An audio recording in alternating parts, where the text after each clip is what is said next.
Good morning everyone, welcome to knowledge account. আমি কুন্তল মাহিন্দার তোমাদের সাথে 8 August 2024 daily current affairs discuss করব উইথ স্ট্যাটিক জিকে।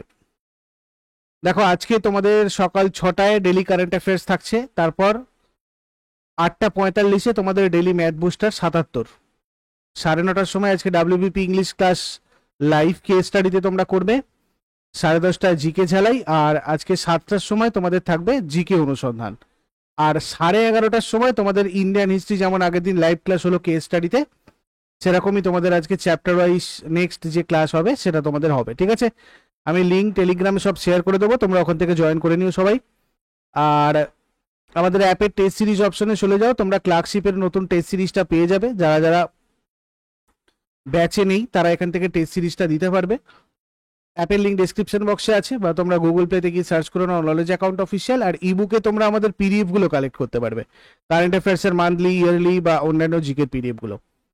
ক্লার্কশিপ এর যে টেস্ট, এখানে 20টা ফুল লেন্থ টেস্ট আছে, যেখানে তোমাদের পুরো ব্যাখ্যা সহ সমাধান রয়েছে, এবং তোমরা মক টেস্টগুলো যতবার খুশি দিতে পারবে। মক টেস্ট দেওয়ার পর স্কোর র্যাঙ্ক দেখতে পারবে, টাইম ধরে ধরে তোমরা মক টেস্টটা দিতে পারবে অনলাইন টেস্ট পোর্টালে। 6 মাস ভ্যালিডিটি থাকবে এই টেস্ট সিরিজের। আর এতে তোমাদের প্রথম 200 জনের জায়গায় আমি প্রথম 500 জন করে দিয়েছি। ঠিক আছে, প্রথম 400 জনের কাছাকাছি প্রায় চলে এসেছে। তোমরা প্রথম 500 জন এটা অনলি 130 রুপিসে এটাকে এনরোল করতে পারবে। এটাই তোমাদের লাস্ট এক্সটেনশন, এর মধ্যে তোমরা এটা করে নিও।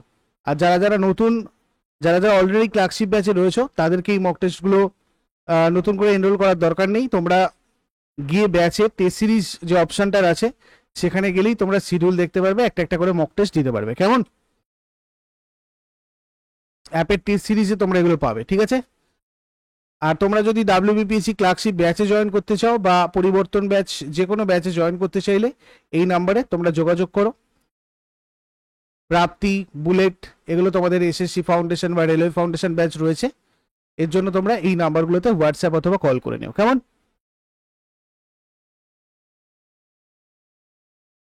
চলো, ফার্স্ট কোশ্চেন কি আছে আমাদের? কোন ভারতীয় কুস্তিগিরকে 2024 প্যারিস অলিম্পিকে অতিরিক্ত ওজনের জন্য অযোগ্য ঘোষণা করা হয়েছিল? তো এক্ষেত্রে ভিনেশ ফোগাট, মহিলা কুস্তিগির ভিনেশ ফোগাটকে 2024 প্যারিস অলিম্পিক থেকে অযোগ্য ঘোষণা করা হয়েছে। 7 আগস্ট 2024 মহিলাদের 50 কেজি বিভাগে ফাইনালে প্রতিদ্বন্দ্বিতা করতেন তিনি, তার বিভাগে অতিরিক্ত ওজনের জন্য অযোগ্য বলে ঘোষণা করা হয়েছে। ভিনেশ ফোগাট সাধারণত 53 কেজি ক্যাটাগরিতে প্রতিদ্বন্দ্বিতা করেন। তিনি প্যারিসে অলিম্পিকে 50 কেজি ইভেন্টে প্রতিদ্বন্দ্বিতা করছিলেন। 50 কেজি বিভাগে তার নামার কথা, কিন্তু ওজন করার সময় দেখা যায় 100 গ্রাম বেশি নির্ধারিত ওজনের থেকে, সেই কারণে তিনি অযোগ্য হয়ে যান এই নিয়ম লঙ্ঘন করার জন্য। ভিনেশ ফোগাট হরিয়ানার একজন বিখ্যাত মহিলা কুস্তিগির। ভিনেশ ফোগাট অলিম্পিক ছাড়া প্রায় সব প্রতিযোগিতাতেই পদক জিতেছেন, আর ইনি প্রথম ভারতীয় মহিলা কুস্তিগির যিনি এশিয়ান এবং কমনওয়েলথ গেমস উভয়তেই স্বর্ণ পদক জিতেছেন। দেখো, এখানে কেডি যাদব 1952 সালে হেলসিঙ্কি অলিম্পিকে মেন্স এ ব্রোঞ্জ জিতেছিল, আর সুশীল কুমার তোমার ব্রোঞ্জ জিতেছিল 2008 বেজিং অলিম্পিকে। এরা সবাই রেসলার এক একজন। সুশীল কুমার সিলভার জিতেছিল 2012 লন্ডন অলিম্পিকে। যোগেশ্বর দত্ত 2012 লন্ডন অলিম্পিকে ব্রোঞ্জ জিতেছিল। এছাড়া সাক্ষী মালিক তোমার ব্রোঞ্জ জিতেছিল 2016 রিও অলিম্পিকে। রবি কুমার দাহিয়া ইনিও একজন রেসলার, সিলভার জিতেছিলেন 2020 টোকিও অলিম্পিকে। বজরং পুনিয়া ব্রোঞ্জ জিতেছিলেন 2020 টোকিও অলিম্পিকে। নেক্সট, বিমস্টেক বিজনেস সামিট কোন দেশ আয়োজন করছে? বিমস্টেক বিজনেস সামিটটা আয়োজন করছে ভারত। প্রথম বিমস্টেক, যেটা ফুল ফর্ম হচ্ছে বে of Bengal initiative for multi sectoral technical and economic cooperation. তো এই বিজনেস সামিট সভা 6 থেকে 8 আগস্ট 2024 মধ্যে নিউ দিল্লিতে হচ্ছে। এই শীর্ষ সম্মেলন সহযোগিতার মূল ক্ষেত্রগুলোর উপর আলোচনার সুবিধা দেবে, সমস্ত বিমস্টেক স্টেক হোল্ডারদের একটা প্ল্যাটফর্মে একত্রিত করবে। প্রথম বিমস্টেক ব্যবসায়িক শীর্ষ সম্মেলন 6 আগস্ট 2024 নিউ দিল্লিতে পররাষ্ট্রমন্ত্রী এস জয়শঙ্কর দ্বারা উদ্বোধন করা হয়েছিল। অনুষ্ঠানে কেন্দ্রীয় বাণিজ্য আর শিল্পমন্ত্রী পীযূষ গোয়েলও উপস্থিত ছিলেন।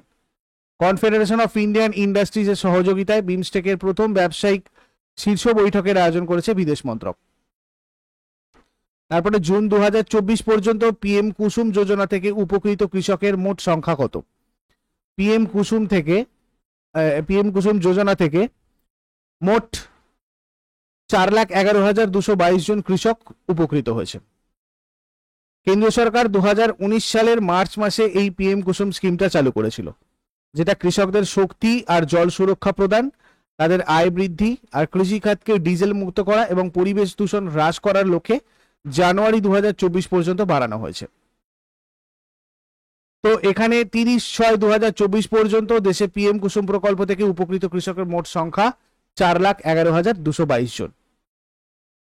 পিএম কুসুম প্রকল্পটা কৃষকদের আয় বাড়াতে এবং কৃষি খাতে সেচ ও ডিজেলাইজেশনের উৎস সরবরাহ করতে ভারত সরকার মার্চ 2019 সালে প্রধানমন্ত্রী কিষাণ ঊর্জা সুরক্ষা ইভম উত্থান মহাভিয়ান এটা স্টার্ট করেছিল। এই প্রকল্পের সুবিধা পেতে কৃষকদের চাষের জন্য সৌর সেচ পাম্প স্থাপন করতে হতো।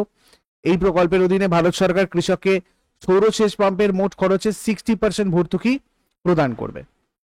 প্রকল্পের উদ্দেশ্য সেচের জন্য ডিজেলের উপর নির্ভরতা হ্রাস করা, সোলার পাম্প ব্যবহার করে সেচ খরচ কমানো আর কৃষকদের জল আর জ্বালানি নিরাপত্তা প্রদান করা, দূষণ কমানো সর্বোপরি। তারপরে কে ই এভিডেন্স, ন্যায় সেতু, ন্যায় শ্রুতি এবং ই সামন্স অ্যাপ চালু করেছে। এটা চালু করেছে অমিত শাহ। কেন্দ্রীয় স্বরাষ্ট্র আর সহযোগিতা মন্ত্রী অমিত শাহ সম্প্রতি চণ্ডীগড়ে 3টে নতুন ফৌজদারি আইনের জন্য ই এভিডেন্স, ন্যায় সেতু, ন্যায় শ্রুতি এবং ই সামন্স অ্যাপ চালু করেছেন। এই অ্যাপগুলো পুরো সিস্টেমের প্রযুক্তিগত দক্ষতা বাড়াবে। তারপরে জাতীয় জলবায়ু পরিবর্তন কর্ম পরিকল্পনার অধীনে গ্রিন ইন্ডিয়া মিশনের মূল উদ্দেশ্য কি? গ্রিন ইন্ডিয়া মিশনের মূল উদ্দেশ্য বনভূমি রক্ষা, পুনরুদ্ধার এবং বৃদ্ধি। এখানে তোমাদের ইংরাজিটা একটু আলাদা হয়েছে, তোমরা এটা অ্যাডজাস্ট করে নিও। দেখো, ন্যাশনাল গ্রিন ইন্ডিয়া মিশন হলো জলবায়ু পরিবর্তন সংক্রান্ত জাতীয় কর্ম পরিকল্পনার অধীনে 8টা মিশনের মধ্যে একটা। ন্যাশনাল গ্রিন ইন্ডিয়া মিশন উদ্যোগটা 2015-16 আর্থিক বছরে চালু হয়েছিল। aims to protect, restore and increase India's forest cover by undertaking eco restoration activities in forest and non-forest areas. বাংলাদেশের অন্তর্বর্তী সরকারের প্রধান কাকে নিযুক্ত করা হয়েছে? বাংলাদেশের অন্তর্বর্তী সরকারের প্রধান নিযুক্ত করা হয়েছে মোহাম্মদ ইউনূসকে। শান্তিতে নোবেল বিজয়ী ডক্টর মোহাম্মদ ইউনূসকে বাংলাদেশের অন্তর্বর্তীকালীন সরকারের প্রধান করার সিদ্ধান্ত নেওয়া হয়েছে। নোবেল পিস প্রাইজ পেয়েছিলেন 2006 সালে, presidential medal of freedom 2009, congressional gold medal 2010, independence award 1987।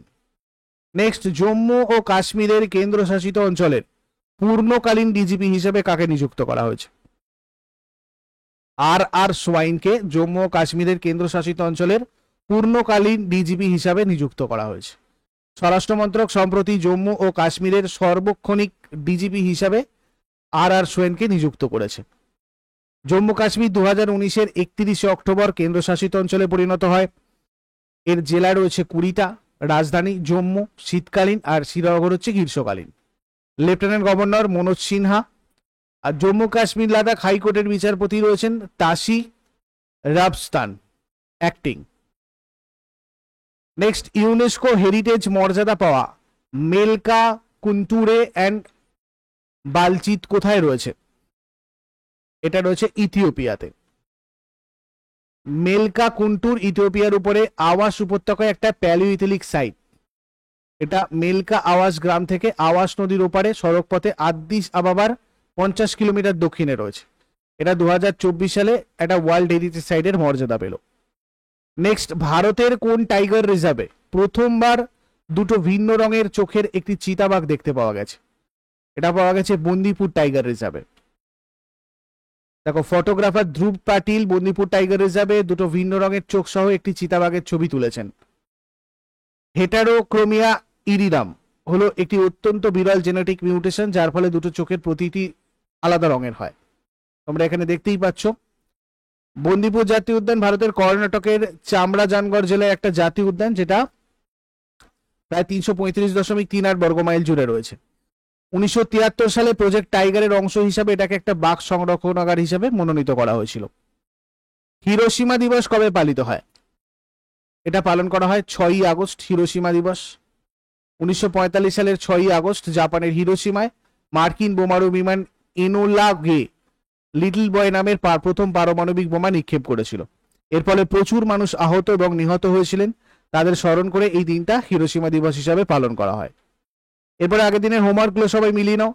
Greek, Roman আর ভারতীয় এই 3 শিল্পরীতির মিশ্রণ দেখা যায় কোন শিল্পরীতিতে? এর উত্তর হয়ে যাবে গান্ধার শিল্পরীতি। অ্যাক্রাট কবিরাজ পরক্রমাঙ্ক উপাধিগুলো কে ধারণ করেছিলেন? এর উত্তর হয়ে যাবে সমুদ্রগুপ্ত। আর আজকে তোমাদের জন্য কোয়েশ্চেন থাকবে, বিম্বিসার কোন বংশের রাজা ছিলেন? নন্দ বংশের শেষ রাজাকে? শেষকালে কমেন্টে জানাও। চট করে আগের দিনের গুলো কুইক রিভাইজ করে নেবো। যারা যারা লাইভে রয়েছো অ্যান্সার করার চেষ্টা করো। 7 অগস্ট 2024 এর কোয়েশ্চেন আমাদের ছিল, রাষ্ট্রপতি দ্রৌপদী মুর্মু সম্প্রতি কোন দেশের সর্বোচ্চ বেসামরিক সম্মানে ভূষিত হয়েছেন? ফিজি। প্যারিস অলিম্পিকের সমাপনী অনুষ্ঠানে ভারতের পতাকাবাহী কে হবেন? মনু ভাকের। 2024 সালে লন্ডন যুক্তরাজ্যের মর্যাদাপূর্ণ রয়্যাল সোসাইটি অব কেমিস্ট্রির ফেলো হিসাবে কাকে নিযুক্ত করা হয়েছে? ডাক্তার সুন্দর গোপাল শ্রীধর। রবার্ট কেলি আর্টবার্গ নিম্নোক্ত কোন কোম্পানির চিফ এক্সিকিউটিভ অফিসার হিসাবে নিয়োগ হয়েছেন বা নিযুক্ত হয়েছেন? বোয়িং। বর্ডার সিকিউরিটি ফোর্সের মহাপরিচালকের অতিরিক্ত দায়িত্ব কাকে দেওয়া হয়েছে? দলজিৎ সিং চৌধুরী। মন্ডো ডুপ্ল্যান্টিস যিনি প্যারিস 2024 অলিম্পিকে পুরুষদের পোল ভল্ট স্বর্ণপদক জিতেছেন, ইনি কোন দেশের অন্তর্গত? সুইডেন। বিশ্ব বাণিজ্য সংস্থার মতে কৃষি পণ্য রপ্তানিকারকদের তালিকায় ভারতের অবস্থান কত? অষ্টম।